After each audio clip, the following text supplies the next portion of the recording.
"Don't mind her, she's just army trash." He said it loudly enough that the soft clink of glasses faded into an uneasy pause, loud enough that even the string quartet faltered, bows hovering midair, loud enough that I, standing barely 10 feet away, still in uniform, still in heels, still newly married, felt the heat rise along the back of my neck like a slow-burning wave of humiliation I never asked for. Some guests let out awkward chuckles, not because it was amusing, but because they didn't know how else to respond. Then David stood.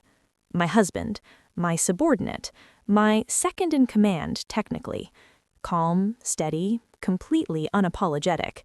He turned toward my father, raised his champagne glass, and said in a clear, even voice, "Sir, that trash is my commanding officer." My father choked, red wine spilling down the front of his pressed shirt. This time, no one laughed. A silence settled over the room, heavy and absolute, as if it could have stood at attention itself. And before you ask, yes, I remained standing. No tears, no reaction. Because that wasn't the moment I broke. That was the moment I remembered. Part 1. The insult. People like to imagine that families fall apart in loud, dramatic explosions, shouting matches, doors slammed hard enough to crack frames, threats thrown like weapons. But mine came undone quietly, in the stillness of Sundays, in questions that were never asked, in rooms where my name simply stopped being spoken, not out of anger, but something colder, absence.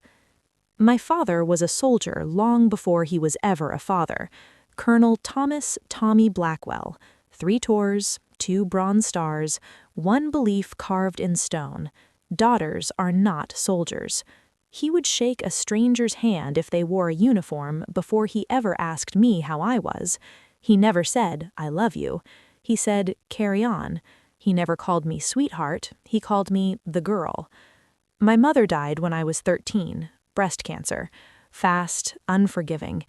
After that, the house fell into an even deeper silence. The only sounds came from the grandfather clock in the hallway and the occasional sharp command. Shoes off before you touch the rug. Stand up straight. Speak clearly. I learned early how to exist without being noticed. By 15, I could press a uniform sharper than any professional cleaner. By 16, I knew the Army values forward and backward. By 17, I had memorized the entire layout of West Point, not from visits, but from maps I kept hidden beneath my mattress.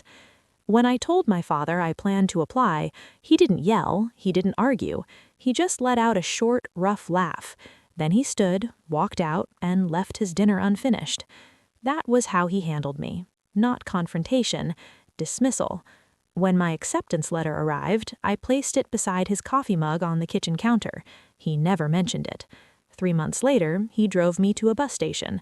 Not to West Point, just to a Greyhound stop. He unloaded my bags, handed me an envelope, and closed the trunk. Inside was a $500 check and a typed note. "You'll need boots. Don't embarrass yourself." No name, no goodbye. He drove off before the bus even arrived. That was the moment I stopped trying to earn anything from him. But I never stopped watching, not when he gave speeches about honor and loyalty as if he owned those words, not when he shook my brother's hands at their promotions, even though neither of them stayed in uniform for long, not when I graduated West Point with honors and the seat reserved for my family stayed empty. We lived in separate worlds after that. He heard about me through others. I saw him only in clippings and second-hand stories. Then came Afghanistan. I led logistics for a humanitarian mission. Convoys, supply routes, survival in brutal heat with no room for mistakes. When I made captain, I sent him a letter, just 1 sentence. I made rank. He returned it unopened. I didn't try again. I kept moving forward, quietly, promotion after promotion, command after command. My teams trusted me because I never asked them to face something I wouldn't face myself. But every time I put on that uniform, I could still hear his voice. "You'll never be a real soldier, not like this." I stopped wearing skirts after that. And now, standing at my own wedding reception, years later, medals earned, deployments behind me, I heard him reduce everything I had built into 5 careless words. Don't mind her, she's just army trash. The man who never saluted me, the man who never came to my commissioning, the man who hadn't seen me in uniform in over a decade, and yet he chose that moment to speak. But it wasn't his moment, it was mine, and the next chapter didn't begin with his insult. It began with David's voice cutting clean through the tension. "Sir, that trash is my commanding officer." My father always wanted sons. That wasn't an assumption. He said it openly. Once at Christmas dinner, when my brother announced he was expecting a child, my father raised a glass and said, "Let's hope it's a boy. This family needs more men in uniform." Everyone laughed, even my mother. I didn't, because I had heard it before in quieter ways. Extra food on my brother's plates, coins from deployments handed to them while I got souvenirs. "The boys are home," he would say when they visited. I was always just the girl, even when I stood there in fatigues. My brothers didn't last. One failed out of ranger school, the other left after disciplinary issues. I said nothing, I just kept pushing forward. But to my father, I didn't even qualify for comparison. He called me a civilian in camouflage, said my reading was too much to understand real combat, told people my service was a phase. The truth was, I knew his world better than anyone. I had polished his boots, memorized the names of the men he served with, listened to every story he ever told. When my mother was alive, she tried to balance him. She would whisper to me that I had more strength than anyone else in that house. She taught me that strength didn't have to be loud. Sometimes it just had to stand firm. After she died, everything changed. The house became rigid, structured, cold. No warmth, no memories on the walls. Only medals and flags. I wasn't raised like a daughter, I was treated like someone in training, but never rewarded like one. My rebellion wasn't loud, it wasn't dramatic, it was quiet, it was success. At 15, I entered a state competition. I trained alone, early mornings, late nights. I won. When I showed him the medal, he looked at it, looked at me, and walked outside without saying a word. That was our pattern. I achieved, he ignored. The more I did, the less he said, until the night I told him about West Point. I had imagined every possible reaction. None of them happened. He just turned up the television volume and said nothing. The next day, I found alternatives laid out for me. Nursing, administration, anything but the military. That's when I understood. He didn't hate me, he just refused to see me.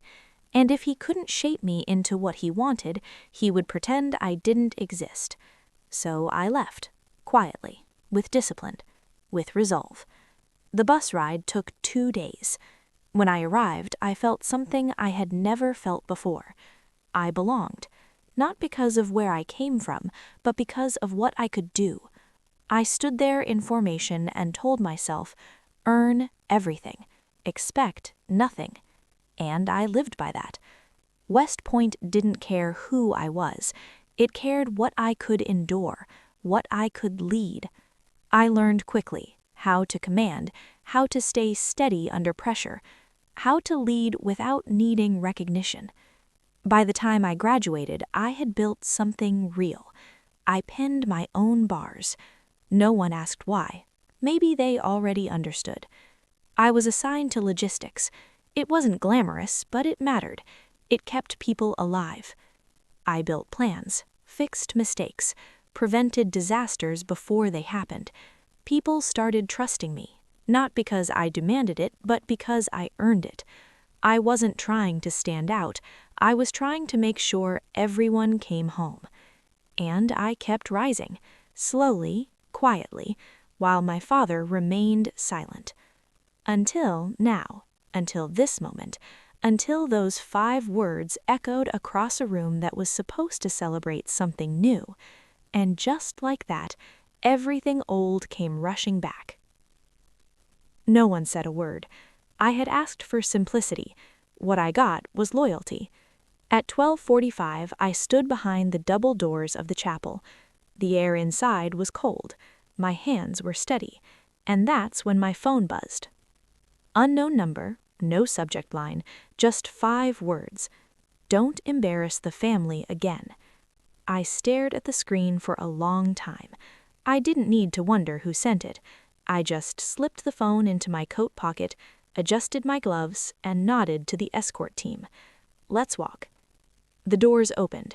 There was no music, no applause, just 200 soldiers, officers, and veterans rising to their feet like a tide rolling in, all steel and silence. David stood near the altar, shoulders back, eyes locked on mine, and for a moment the war inside me, the years of rejection, the silences, the withheld affection, finally quieted. Because this wasn't about who didn't show up, it was about who did. The ceremony was short, clean vows, no wasted words.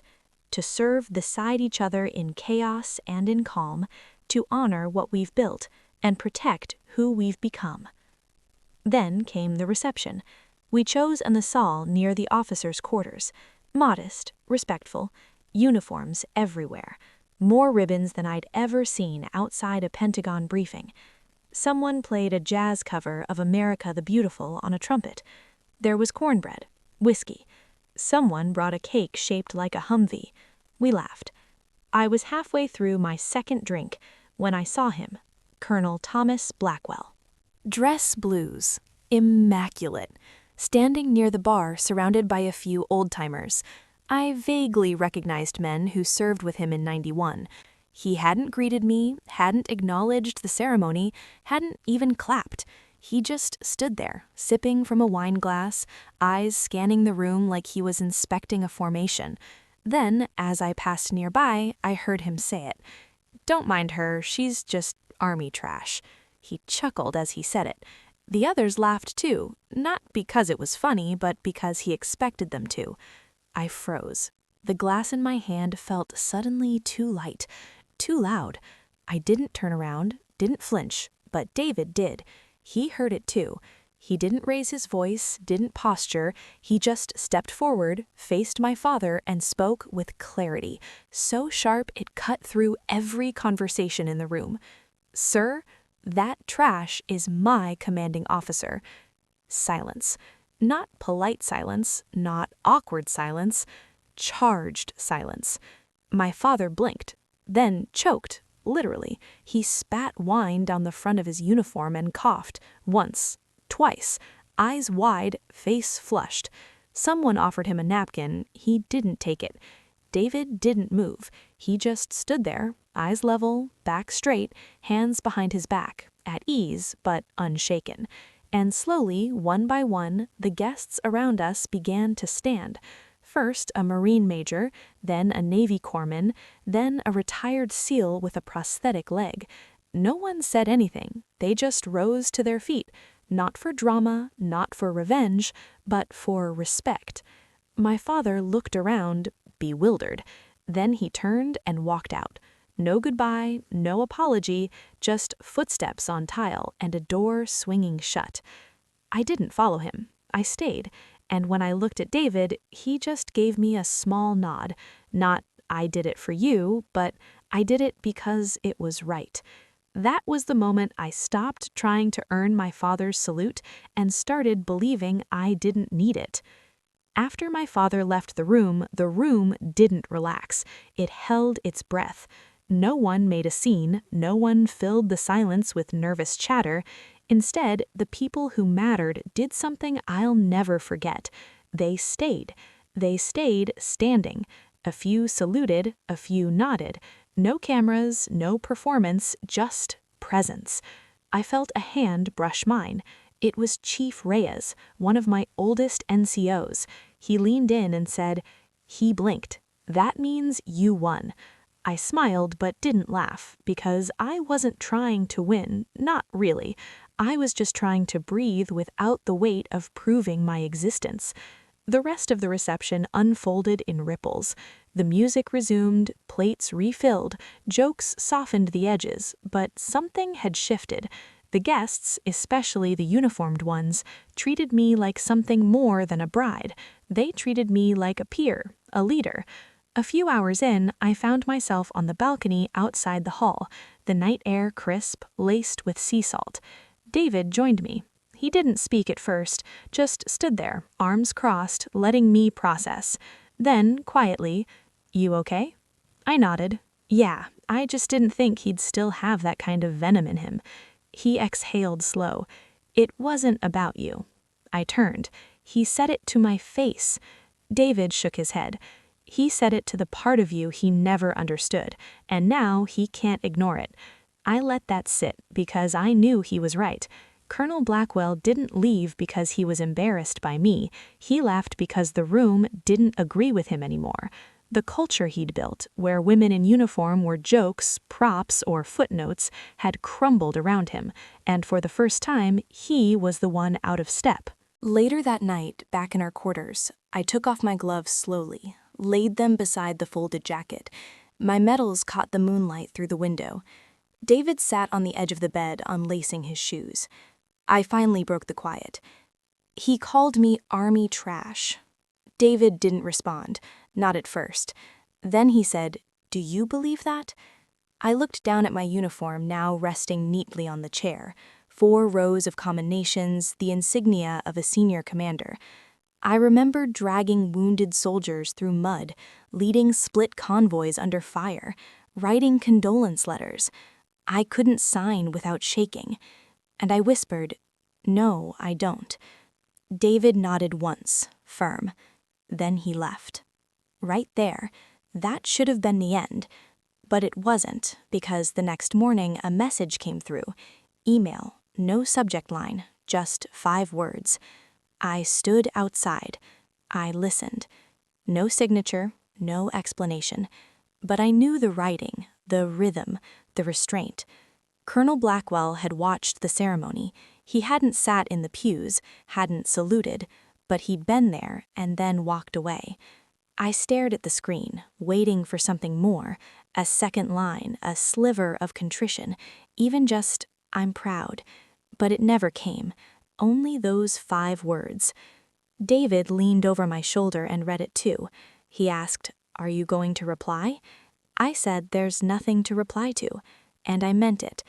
I wasn't angry, I wasn't even disappointed, just clear. Because now I understood what had always been true. My father didn't hate me, he just didn't know how to see me, and that wasn't my burden anymore. The following week, I returned to duty. Operations briefings, personnel reports, deployment audits, nothing dramatic. But everything felt lighter. I wasn't hiding anymore, not behind silence, not behind strength, not behind ambition. I was just standing fully. Weeks passed, then months. One day I received a package with no return address. Inside was a photo, black and white, taken from across the chapel lawn. In the corner, barely visible behind a pillar, my father standing back straight, head slightly bowed, watching, not entering, not saluting, just watching. I turned the photo over, blank, no note, no explanation, just the image. I kept it. Not because I needed proof he'd come, but because it reminded me of something I'd finally accepted. You don't need someone to stand beside you to know you're standing on your own. 3 months after the wedding, I was invited to speak at a leadership symposium hosted at Fort Belvoir. Topic: Modern Command in Transition, Women in Leadership Roles. I almost said no. I didn't want to be the token, the example, the boxed-in female officer meant to inspire while being dissected. But then I remembered the cadetses, the new recruits who still looked over their shoulder before speaking up, the junior officers who'd been asked to smile more during briefings, the women who still checked their collars twice because mistakes in uniform were never just personal, they were used against all of us. So I said yes. When I walked onto that stage, I didn't wear a civilian blazer or tone down the shine. I wore full dress, not because I needed the armor, but because I finally knew it wasn't armor, it was earned reflection. I spoke without slides, no bullet points, no buzzwords. I told the truth. I told them about convoy routes, not metaphors, about heat stroke and missing water rations, about operations that nearly failed because someone underestimated the quiet one in the corner. I told them how real leadership meant seeing not just systems, but people. Authority isn't volume, I said. It's the calmest voice in the room, willing to take responsibility when everything falls apart. I didn't quote my father, I quoted my team. Their grit, their silence, their trust. When the talk ended, there wasn't thunderous applause. There was a standing ovation. And in the back, standing near the double doors, wearing a dark jacket and a subtle look I hadn't seen in years, my father. He didn't wave, he didn't call out, but as the crowd filed out and I stood shaking hands with cadets, he approached. No uniform, no decorations, just him. Older, slower, smaller. We stood face to face for the first time in nearly 5 years. He extended his hand. "Ma'am." I paused, then shook it. Firm, steady. "Colonel." He cleared his throat. "You did good." I nodded. "Thank you." He looked away, then back. I missed the ceremony, but I saw the salute. I didn't answer. He continued. "I never knew how to show up for a daughter in uniform, but that's on me. I've got catching up to do if you'll let me." It wasn't a plea, it wasn't absolution, it was something else. Recognition. He didn't ask for forgiveness, he didn't try to rewrite the past. He just stood there, raw and unsure, and for once I didn't feel the urge to correct him, impress him, or outrank him. I just looked at the man I used to chase and chose to stop running. That night, David and I sat on the back porch of our new home near the base. He passed me a folded letter he'd pulled from the mailbox, handwritten, familiar script. My father again. "I can't take back what I said, but I've been thinking about what your husband said, that you're his commanding officer. The truth is, you were always mine. I just refused to salute." This time, I didn't cry. I smiled. Not because I needed his words, but because he finally chose to use them. Sometimes revenge doesn't come in raised voices or slammed doors. Sometimes it's not about proving them wrong. It's about proving yourself right, quietly, steadily, and so fully that the people who doubted you have no choice but to see you. And when they finally do, you don't shrink. You stand taller, not for their validation, but for the ones who are still watching, still learning, still believing that silence means they're alone. They're not. They never were. So if you've ever been called too much, too intense, too military, too emotional, too ambitious, or just plain trash, let me say this clearly. They were never describing you. They were describing what they couldn't handle. And when you rise anyway, when you walk the aisle in your own damn uniform with scars you don't hide, with truth in your spine, you don't need a salute, but you might get one anyway. If this story stayed with you, share it with someone who needs reminding that respect isn't inherited, it's not gifted by blood, it's earned. And once you earn it, you never have to ask for it again. We salute you, and if no one else does, we will.